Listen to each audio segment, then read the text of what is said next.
Bom dia a todos que nos assistem e nos prestigiam nesse evento comemorativo tão importante para o nosso escritório, que sem dúvida vai ficar marcado na nossa história. De fato, o tema que vamos trazer hoje é de suma importância e está na ordem do dia. Importante porque trata de dados pessoais. E dados pessoais, hoje em dia, nova economia, no ambiente tecnológico que vivemos, sem dúvida representa um insumo de inestimável valor econômico. E está na ordem do dia, por sua vez, porque a Lei de Proteção de Dados entrou recentemente em vigor, mais precisamente há 2 semanas, contrariando todas as expectativas, na medida em que se imaginava que a vigência dessa lei seria somente a partir de 2021. E todos fomos pegos, de certa forma, por surpresa, porque o Senado não aprovou a lei que prorrogava a sua vigência. Portanto, é um tema instigante, é um tema do momento, e para isso chamamos 2 das maiores especialistas na matéria. A doutora Flávia Mitri e a doutora Bianca Moliconi, a quem desde já agradeço pela disponibilidade, pela pronta disponibilidade e, sem dúvida, vão nos agraciar com exposições riquíssimas. Flávia, Bianca, muito obrigado pela presença. Nós aqui agradecemos, Tava, é um prazer falar de um tema tão importante para o nosso país, um momento tão importante com a entrada em vigor dessa lei tão esperada, né, pela nossa sociedade. Agradeço a Flávia, que é uma pessoa que a gente tem uma imensa admiração e que faz um trabalho muito bonito nessa área de privacidade e proteção de dados, por ter aceito o nosso convite.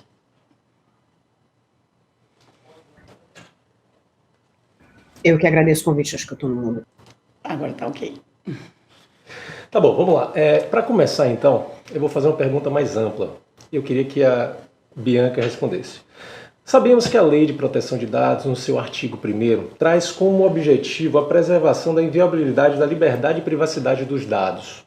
Sabemos também que diversos diplomas legais já tutelam esse direito.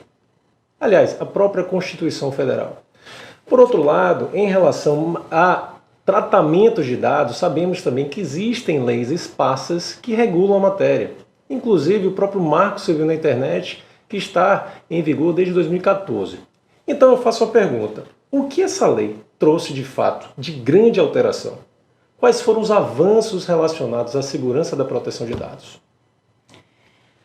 Bom, Tava, primeiro essa lei, ela desperta o titular que, por mais que a gente tivesse todo esse panorama já legislativo, que a nossa Constituição protegesse a privacidade e tal, ela traz para o titular um despertar desse direito à proteção de dados, à autodeterminação informativa, que é um dos fundamentos centrais da nossa lei.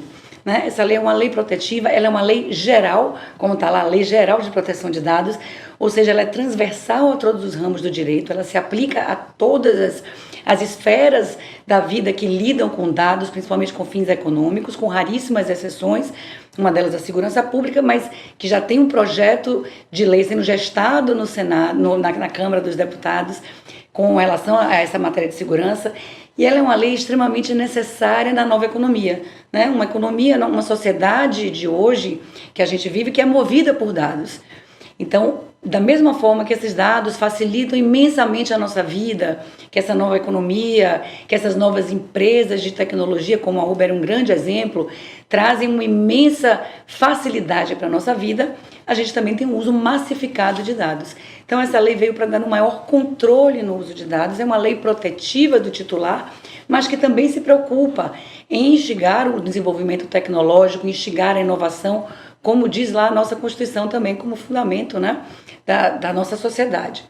Então, essa lei ela é de extrema importância, ela vai estabelecer princípios para os tratamentos de dados, ela vai estabelecer bases legais para o tratamento dos dados, ela não quer impedir o tratamento, mas sim fazer com que esse tratamento seja algo mais ordenado, com mais respeito ao titular, né, que seja íntegro, transparente e nunca discriminatório, seguindo os princípios da nossa Constituição.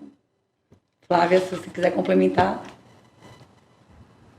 Eu concordo com você. Acho que a lei ela é absolutamente necessária para a evolução do país, até para conseguir fazer negócios internacionais. Acho que faz parte de um processo irreversível. Países que não sejam regulados do ponto de vista de proteção de dados gradualmente vão ter muito mais dificuldade de se posicionar no mercado. Acho que o Brasil, como a maior economia da América Latina, até demorou para ter uma regulação específica sobre o tema. Muito bom. Flávia, eu queria saber o seguinte, sabemos que o termo inicial para a aplicação das multas relativas à lei, a LGPD, foi adiada para agosto de 2021. Então eu queria saber o seguinte, isto pode representar uma maior tranquilidade para as empresas? Isso significa a concessão de um prazo maior para a adequação? Qual a sua posição, sua opinião sobre isso?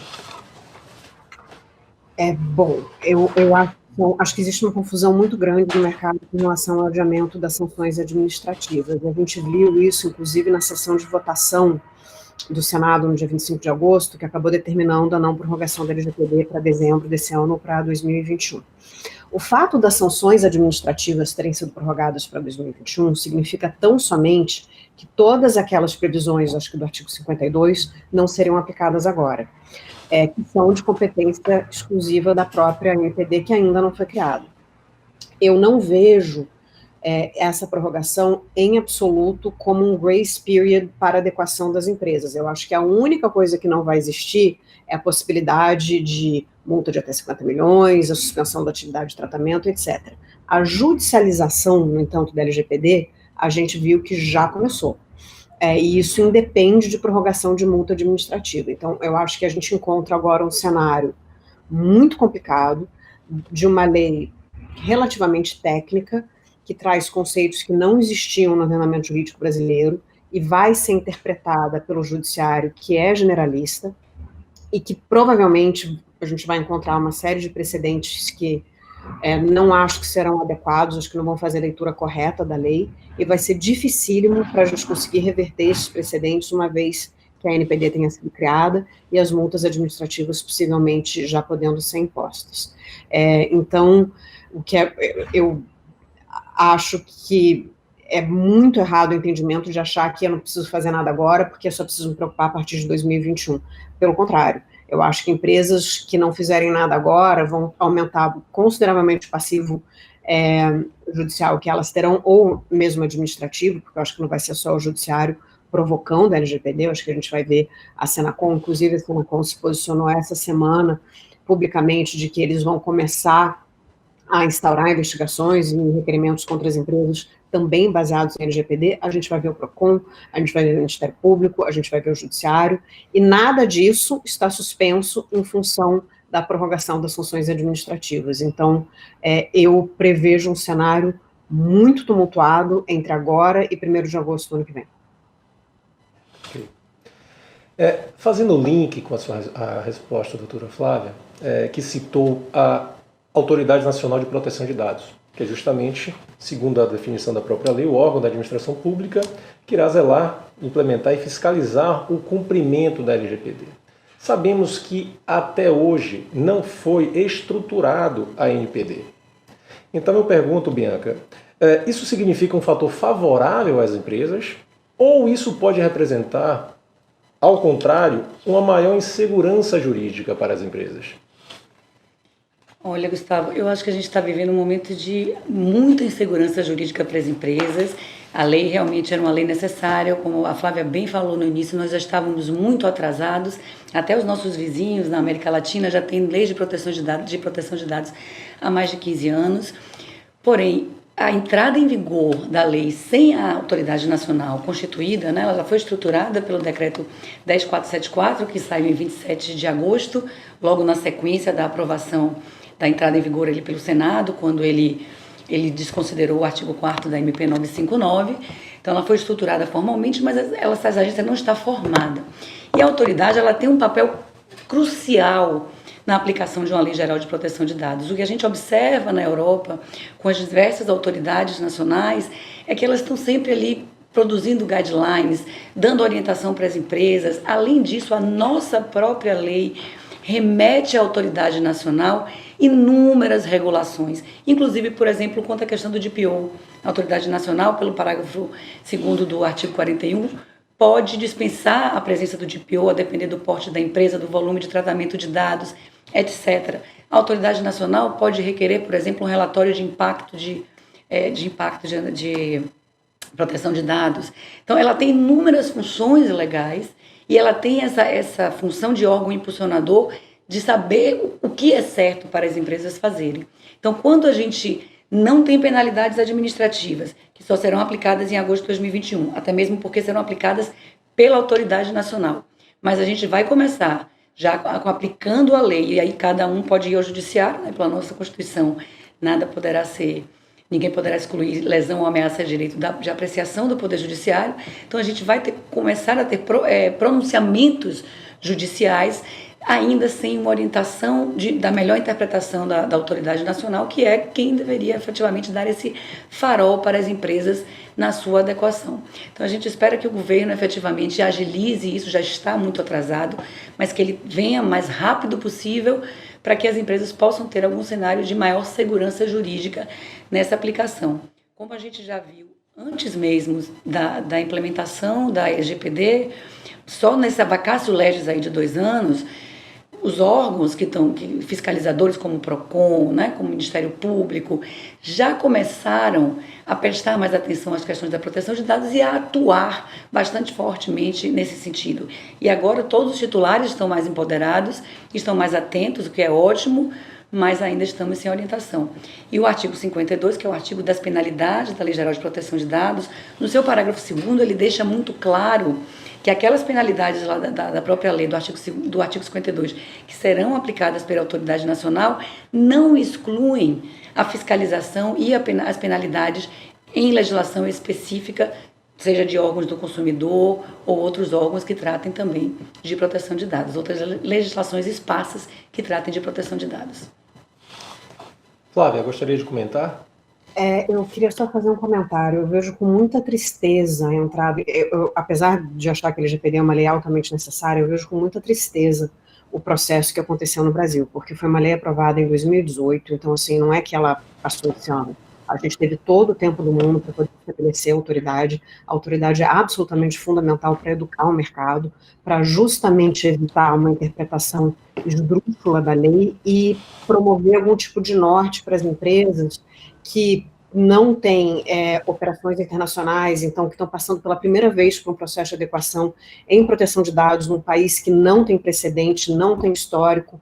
Acho que é muito difícil para uma empresa com operação 100% nacional se quer saber por onde começar, é um chutômetro, porque a LGPD ela é vaga propositalmente em vários artigos que dependem de futura complementação da NPD. Então, eu acho completamente absurdo o cenário em que a gente se encontra hoje, de uma lei entrando em vigor sem autoridade criada, sem norte para as empresas. A minha expectativa, no entanto, quando ela for criada, que ela seja adequadamente composta e que seja uma autoridade também aberta ao diálogo. Porque eu acho que vai ser um serviço para a sociedade como um todo se a gente tiver uma autoridade com perfil eminentemente punitivo. Esse não é o papel da NPD. A NPD tem que educar e direcionar o mercado e sim aplicar a punição no caso de uma violação depois do diálogo já ter ocorrido com as empresas. Eu tenho muita preocupação também do perfil que essa autoridade vai ter, que vai depender diretamente de como ela vai ser composta. Perfeito. Flávio, eu queria saber de você o seguinte, o artigo 50 da Lei Geral de Proteção de Dados, de certa forma, inovou até em relação à legislação estrangeira, que trouxe a faculdade dos controladores e operadores a formulação de regras de boas práticas e de governança. O que a lei quis com isso? E esta previsão pode, de certa forma, conferir uma maior segurança jurídica às empresas nesse cenário justamente de incertezas que foi aqui citado? Maravilha. Eu acho o artigo 50 ele é interessante porque ele é muito específico e exclusivo da LGPD. A gente não encontra essa previsão em outras regulações de proteção de dados ao redor do mundo, e isso é especialmente curioso, considerando que a LGPD fez um compilado de regulações estrangeiras. Eu interpreto o artigo 50 como uma intenção de regulação setorial. Eu acho que o que ele promove um convite às empresas de um mesmo setor de estabelecerem regras que vão ser a base de políticas de boa governança para a proteção de dados, que serão posteriormente validadas pela autoridade quando criada. A minha recomendação, e é o que a Uber tem feito, considerando que a gente tem um cenário de absoluta incerteza no Brasil, e a gente sabe que Senacom vai ter um entendimento, o Ministério Público vai ter outro, o Judiciário vai ter um terceiro.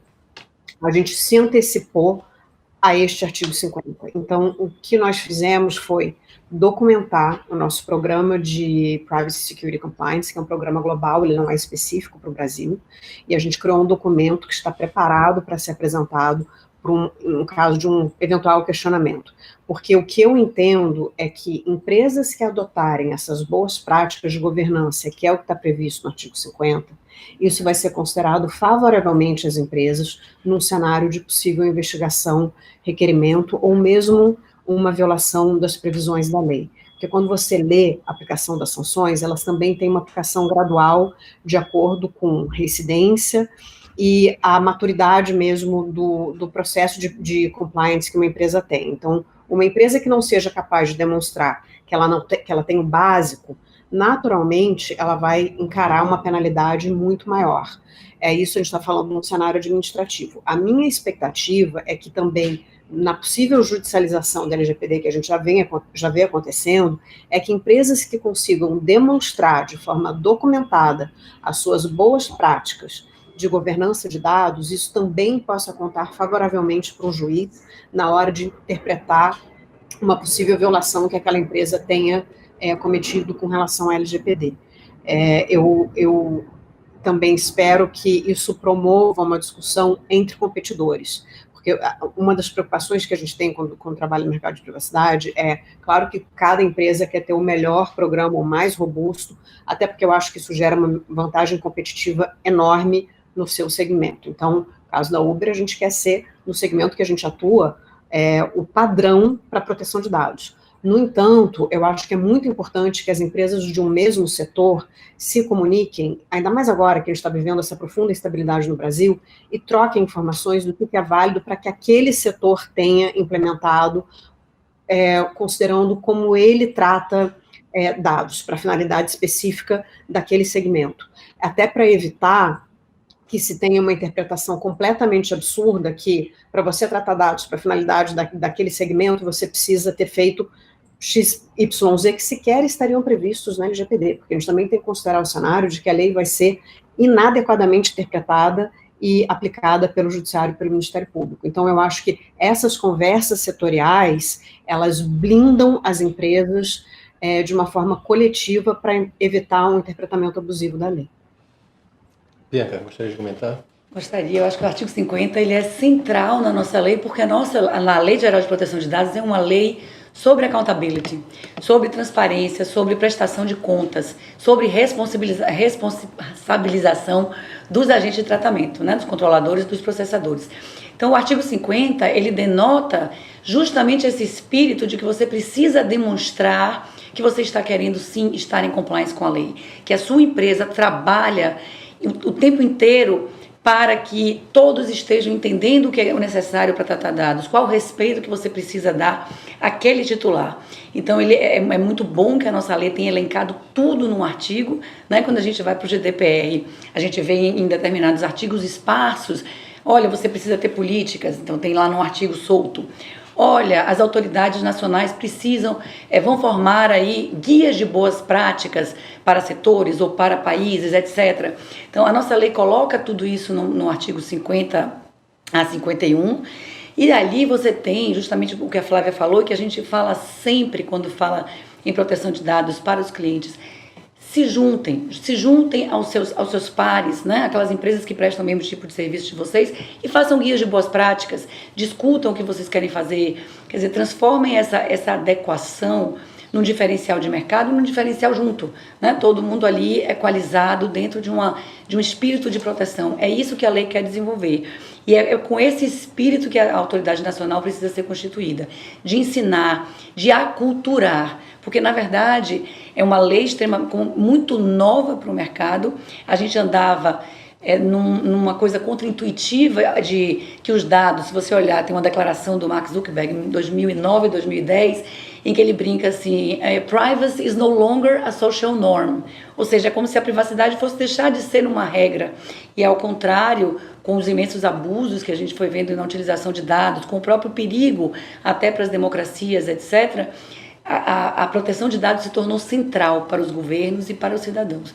Então, esse artigo 50 é de extrema importância que as empresas façam seu framework de privacidade, que elas construam uma base, que elas treinem os seus funcionários, né, conscientizando o tone from the top, conscientizando a alta diretoria, instrumentalizando aquelas pessoas que usam dados intensivamente dentro da empresa e conscientizando todo o corpo de funcionários, mesmo aqueles que aparentemente não usam dados como seu instrumento de trabalho o tempo todo. Então, ele é central para essa prestação de contas ao titular, à autoridade nacional e ao judiciário.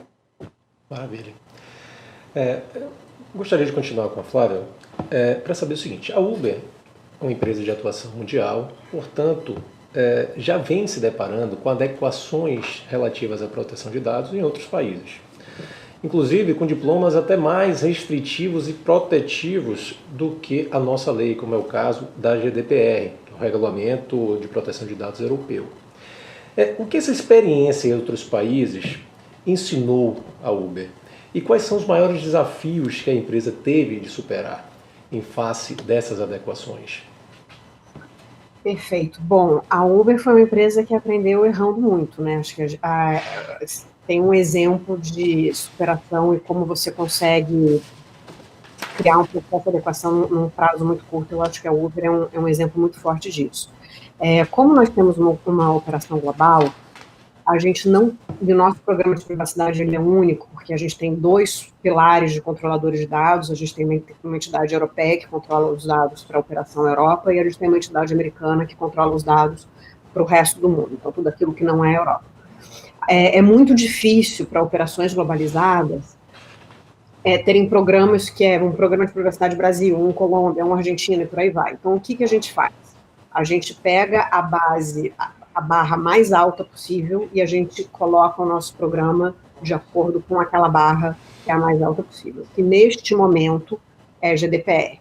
Aí a gente adequou partes do nosso programa para regulações específicas. Então, falando sobre a LGPD, onde ela mais difere do GDPR é na questão do prazo de resposta a direitos de acesso. A gente tem a metade do período do prazo que o GDPR dá, a gente tem que responder em 15 dias qualquer requerimento de um titular. O GDPR são 30 dias, prorrogáveis por mais 30.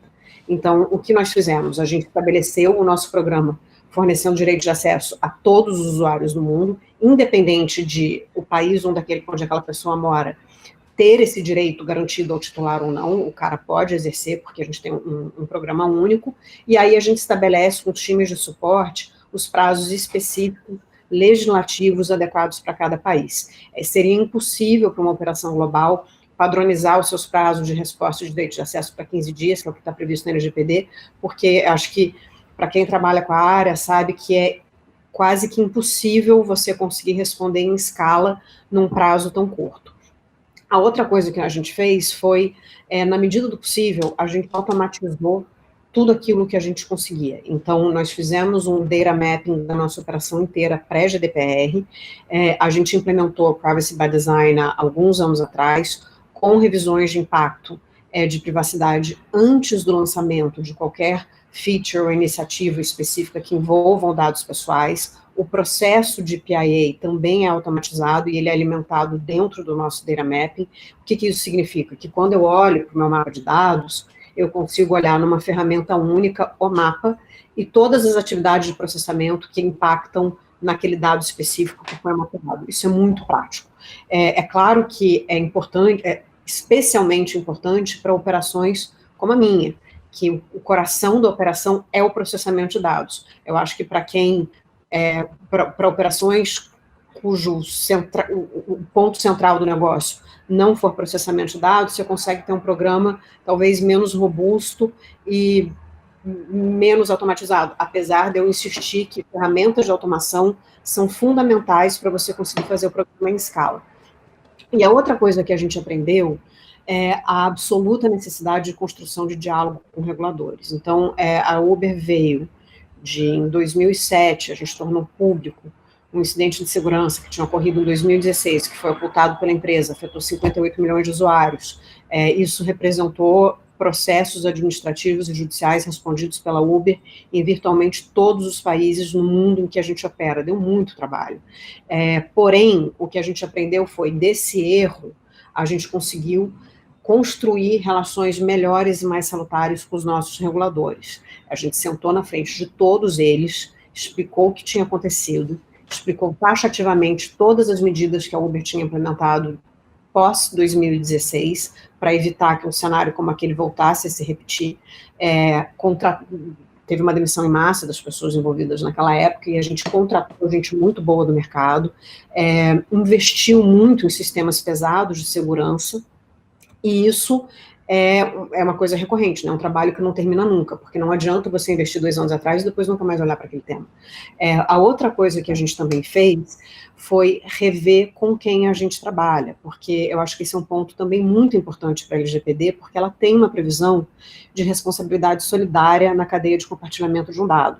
Então, o que eu quero dizer com isso? Não adianta muito a empresa ter um programa de privacidade ultra robusto e ela depender de um terceiro para executar uma determinada operação que, por sua vez, depende do compartilhamento de um dado pessoal. Exemplo básico, folha de pagamento de funcionários. Raramente as empresas rodam a sua folha internamente, as empresas contratam vendors especializados em folha. Imagina que aquele vendor tenha um incidente de segurança. A LGPD prevê que, a depender de como é feita a cadeia de compartilhamento, talvez você, empresa inicial na coleta, possa ser responsabilizada pelo erro do cara com quem você contratou.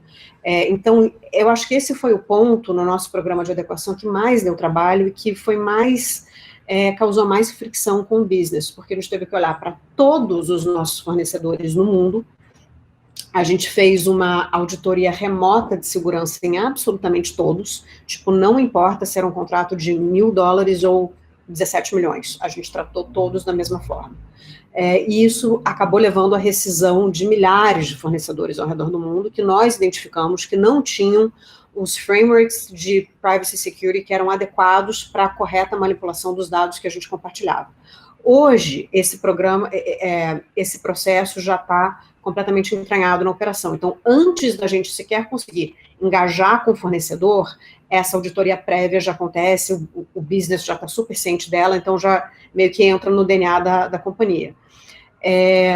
Então, eu acho que é fundamental que as empresas entendam os seus processos internos, eduquem os seus funcionários. A gente investiu muito em treinamento, porque às vezes você tem um programa que é perfeito e tem um funcionário que não entende o programa e que comete um erro, e aquele erro se torna público e a empresa é responsabilizada. Então, eu acho que é fundamental que todo mundo entenda quais são as medidas que a empresa tem que passar a seguir, sobretudo num cenário como o Brasil, em que a mudança vai ser repentina, não foi um processo, né, de adequação, acho que para algumas empresas foi, mas para a grande maioria foi na marra, a partir de 18 de setembro, overnight a gente vai ter que virar a chavinha, o que podia antes, agora não pode mais. E também se associar com empresas do ponto de vista de negócios que tenham essa mesma preocupação de privacidade e adequação que é a empresa original. Eu acho que isso é fundamental. E voltando à NPD, a minha expectativa é que também seja um regulador que antes de partir da premissa que a empresa cometeu um erro ou que ela tem uma prática abusiva na proteção de dados, que aceite o diálogo e aceite entender como aquela empresa implementou o seu programa de privacidade. Eu acho que num país em que não existe precedente no tema, empresas maduras e que trabalham em mercados que já sejam altamente regulados há muito tempo, podem executar um papel muito importante para o regulador, que é de também ajudá-lo a entender como funciona na prática um processo de adequação, porque às vezes essas autoridades governamentais, elas têm pessoas que são ótimas, mas elas são acadêmicas e têm uma dificuldade talvez um pouco maior de entender como funciona a aplicação prática, que assim, o papel aceita tudo, né, você pode imaginar que um relatório de impacto é uma coisa X e na prática ele não tem como ser feito daquela maneira. Então eu acho que cabe às empresas que, como a Uber, já atuam em mercados que foram altamente escrutinadas pelas suas atividades de processamento de dados, que consigam contribuir nesse papel quase que educacional junto ao regulador. Muito bom. Bianca, feito um apanhado mais conceitual, generalista, da lei, até então, o que discutimos, eu gostaria de já entrar em algumas questões de ordem práticas, que têm inquietado algumas empresas. E começo com a seguinte indagação. Muito se propaga a ideia de que todo o tratamento de dados, todos, deve ser realizado mediante, ou só pode ser realizado mediante o consentimento expresso, obrigatório do usuário. Até que ponto essa afirmação é verdadeira ou é falsa? Isso é algo bem disseminado, né, na cultura empresarial, que as pessoas que ainda não conhecem muito a lei, que não se apoderaram muito, e até mesmo de alguns órgãos governamentais, essa coisa de que agora vamos precisar de consentimento para tudo, o titular vai ter que dar consentimento. E, na verdade, o consentimento é apenas uma das bases legais para tratamento de dados. Então, a lei, ela cria, né, é uma lei principiológica, a gente tem lá no artigo 6º o que você precisa, como você deve tratar os dados. Então, para tratar dados, eu preciso ter uma finalidade determinada, legítima, obviamente, né? E aí você começa a ter muita interface com outros ramos do direito, porque eu preciso olhar, por exemplo, o que um TST no âmbito trabalhista considera legítimo como tratamento numa seleção de funcionários. Por exemplo, posso eu pedir antecedentes criminais? Então, se aquilo ali já pela Justiça do Trabalho, já é o que eu não posso fazer só em determinadas situações, não é a LGPD que vai lhe possibilitar. Então, eu tenho que ter uma finalidade e aí eu tenho que tratar dados que sejam adequados e necessários a essa finalidade. De preferência, o mínimo necessário. Então, atenta a esse framework, eu vou olhar para as minhas bases legais, que estão no artigo 7º, para os dados em geral, e no artigo 11 para os dados sensíveis, e vou ver qual a hipótese de tratamento que eu posso tratar aqueles dados. Como eu falei, o consentimento é uma das hipóteses, é a primeira delas, mas você pode tratar dados, por exemplo, para atender a uma obrigação legal ou regulatória. Então, se eu contrato um funcionário e eu tenho que, obviamente, ao contratá-lo, preciso passar alguns dados daquele funcionário para o governo, para órgãos como o Instituto Nacional de Seguro Social, preciso passar para a própria Receita Federal. Eu não preciso do consentimento do funcionário para fazer esse compartilhamento. Por quê? Porque a minha base legal de tratamento será o cumprimento de uma obrigação legal regulatória. Eu tenho dados também, quando eu vou formular um contrato com o titular, que são necessários para a própria formulação do contrato. A identificação do titular, né, o nome, o CPF, etc. Alguns dados intrinsecamente ligados àquele contrato. Se eu vou fazer uma entrega, eu preciso do seu endereço. Então, aquilo está intrinsecamente ligado, eu não preciso do seu consentimento. A base é o contrato. E ainda, muitas outras, nós temos 10 bases bases legais de tratamento para os dados não sensíveis e 9 para os dados sensíveis. E, então, por exemplo, também, eu posso tratar dados, posso armazená-los, inclusive, para me defender num eventual processo judicial, administrativo ou arbitral. Então, há uma justificativa ali, há uma base legal para aquele tratamento. Então, o consentimento é uma das bases e nem sempre é a melhor para ser utilizada. O consentimento, inclusive, é uma base que, caso o titular consinta na sua utilização, ele pode revogar esse consentimento. Então, eu tenho que pensar, quando eu enquadro um tratamento, uma operação em consentimento, que aquele consentimento pode ser retirado. E aí é óbvio, né, que se, por exemplo, eu tenho que fornecer um dado ao governo, não adianta você me dizer, não, agora eu não quero que você forneça. Bom, minha base legal não é consentimento titular, minha base legal é fornecimento ao governo. E eu queria fazer uma pontuação também com relação a uma coisa importante que a Flávia falou, com relação a esse compliance em cadeia, né? Esse compliance dos terceiros, dos operadores. Isso vai ser fundamental para a disseminação da cultura de proteção de dados e da própria lei. Porque muitas vezes aquela empresa que é maior ou que já está mais preocupada, que lida mais intensamente com dados, ela vai se adequar e ela vai cobrar daquele operador dela que ele também esteja adequado.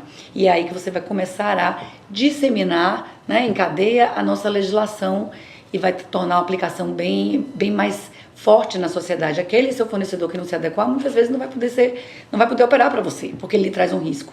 Ele traz um risco ao titular e traz um risco a você, controlador, que é solidariamente responsável pelos tratamentos efetuados. Ok. Vou fazer outra pergunta que é recorrente pelas empresas. Em relação à base de dados, quer dizer, a base de dados já coletadas antes da vigência da lei. É o que se chama de base legada. Qual a recomendação que pode ser dada às empresas em relação a isso? Bianca, você pode responder, por favor? Bom, a base legada, muita gente pergunta isso, gente, é uma dúvida muito recorrente, porque as pessoas pensam, mas aquele dado que eu já tinha, então tá tranquilo, não preciso fazer nada com aquilo. Não, não exatamente. A lei é uma lei de ordem pública, ela vai se aplicar imediatamente, né, agora que entrou em vigor.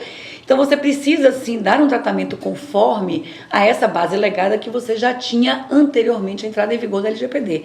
Como eu preciso fazer isso? Ora, olhando para as hipóteses legais de tratamento. Se a minha base legal ali é um contrato, ou é um cumprimento de obrigação legal regulatória, ou uma defesa em eventual processo, ou meu legítimo interesse, e aquilo atende à minha avaliação de legítimo interesse, ao balanceamento que a lei pede, eu posso manter aqueles dados. Se for o consentimento, o que eu faço? O ideal é que eu peça o consentimento ao titular. E aí, obviamente, muitas empresas, principalmente para fins de marketing, me perguntam, Bianca, mas aí eu vou perder toda a minha base?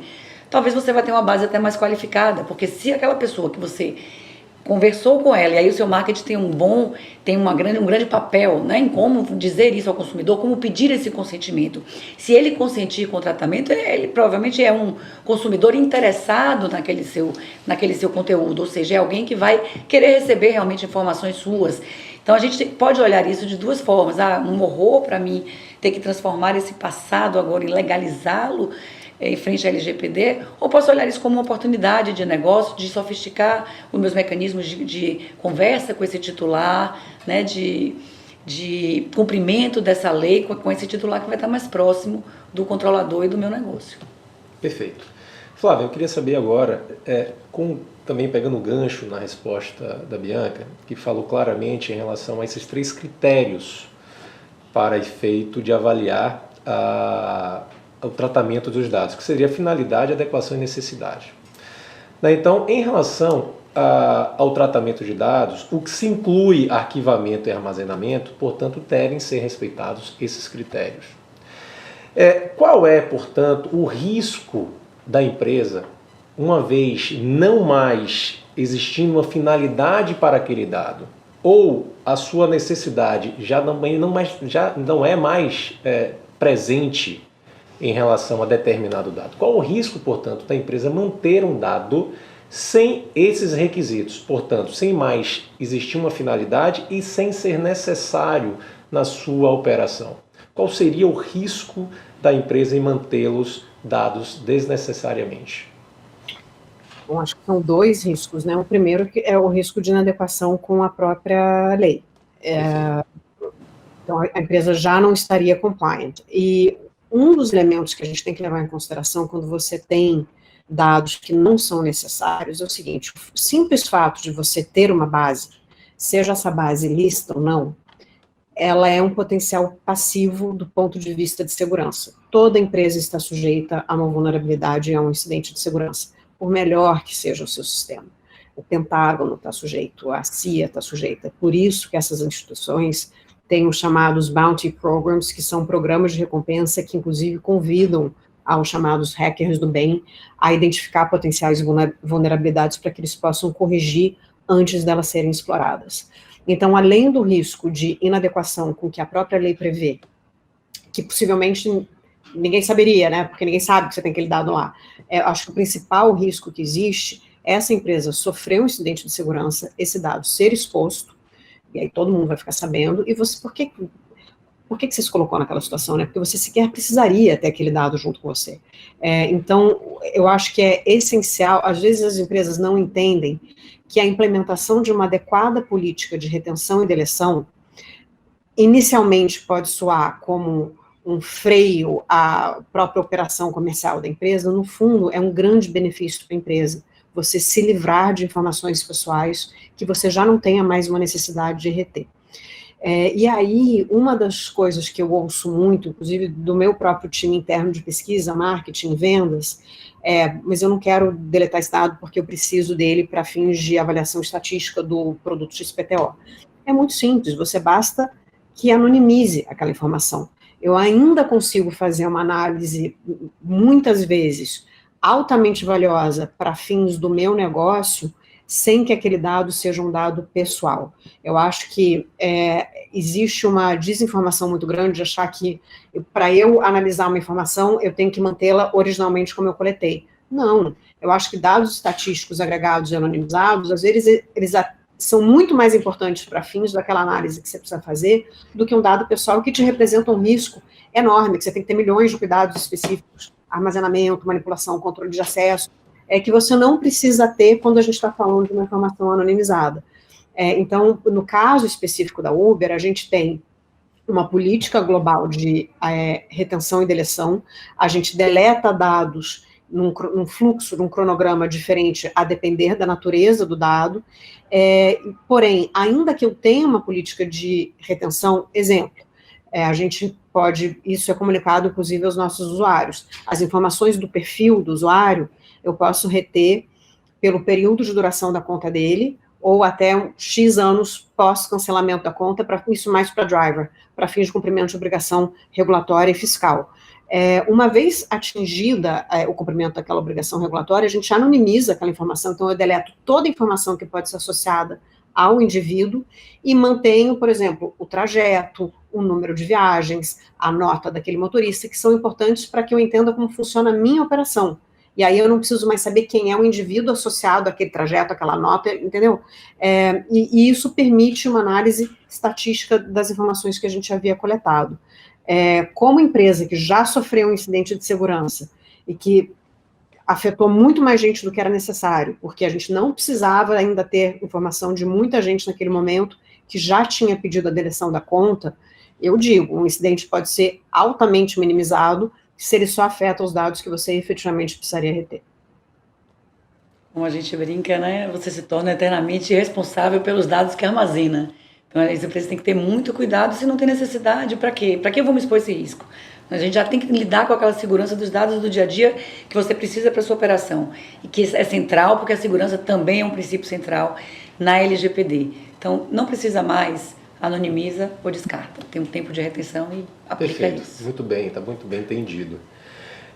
Bianca, eu gostaria de fazer uma pergunta, que também é recorrente, mesmo porque os empresários entendem que isso pode acarretar um ônus na operação. Que é o seguinte, o artigo 41 prevê que o controlador deverá indicar um encarregado pelo tratamento de dados.